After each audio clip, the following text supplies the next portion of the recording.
Hello everyone, welcome to another English listening practice session. Today, we're going to explore a fascinating period in history, the 1960s, and focus on one of the most intense moments of that decade, the Cuban Missile Crisis. By the end of this video, you will not only improve your English listening skills but also learn about an important chapter in world history. Let's get started. Segment 1. Overview of the 1960s. The 1960s were an extraordinary decade.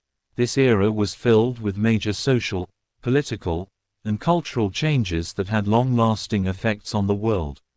During this time, we saw the rise of movements that fought for civil rights, freedom, and justice. One of the most prominent events was the Civil Rights Movement in the United States, led by figures such as Martin Luther King Jr. People demanded equality, an end to racial segregation, and fair treatment under the law. The 1960s was a time when society began to challenge long-standing beliefs and traditions. But the decade was also marked by tragedy. The assassinations of President John F.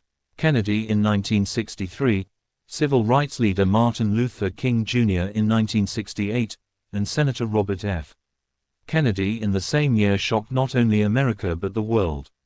In addition to the tragedies and challenges, the 1960s were also a time of progress and innovation. In 1969, humanity achieved something once thought impossible: humans walked on the moon. The space race, a competition between the United States and the Soviet Union, reached its peak when American astronaut Neil Armstrong took his historic steps on the lunar surface, saying the famous words, "That's one small step for man, one giant leap for mankind." Segment 2. Cuban Missile Crisis. Now, let's talk about one of the most intense and dangerous moments of the 1960s, the Cuban Missile Crisis. The Cuban Missile Crisis happened in October 1962. At that time, the world was divided into two major powers, the United States and the Soviet Union. Both sides were involved in the Cold War, a period of extreme tension where both nations built up the nuclear weapons. The Cuban Missile Crisis began when the United States discovered that the Soviet Union had placed nuclear missiles in Cuba, a country just 90 miles away from American shores. These missiles could strike major U.S. cities, leading to a direct threat to American security. For 13 tense days, the world stood on the brink of nuclear war. President John F. Kennedy was the leader of the United States, and he was faced with the difficult decision of how to respond. Soviet Premier Nikita Khrushchev was leading the Soviet Union at that time. At first, President Kennedy considered attacking Cuba to destroy the missiles. However, he realized this could start a full-scale nuclear war, with catastrophic consequences for the world. Instead, Kennedy decided to impose a naval blockade around Cuba. He ordered American ships to prevent Soviet ships from delivering more missiles to Cuba. This act of blocking Cuba was called a quarantine. The situation was extremely dangerous. Both the US and the Soviet Union had their nuclear weapons on high alert, and any mistake could lead to a global disaster. The world anxiously watched, hoping that a peaceful resolution could be found. During this time, intense negotiations took place between Kennedy and Khrushchev. The two leaders exchanged messages, each trying to avoid war but also not wanting to appear weak in front of their own countries and the world. Finally, after days of uncertainty, a deal was reached.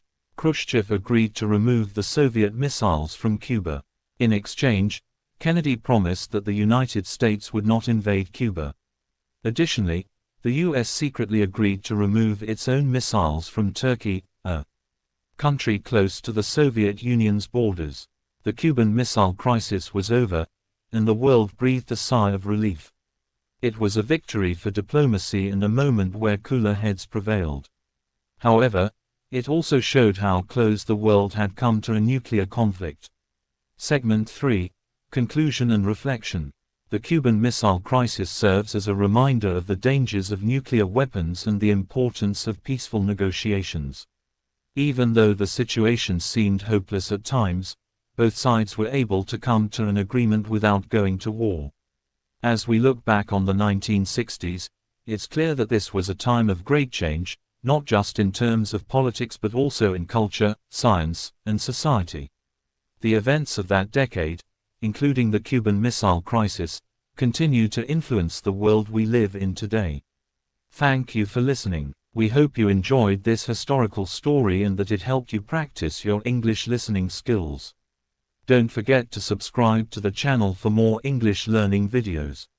Until next time, take care and keep learning.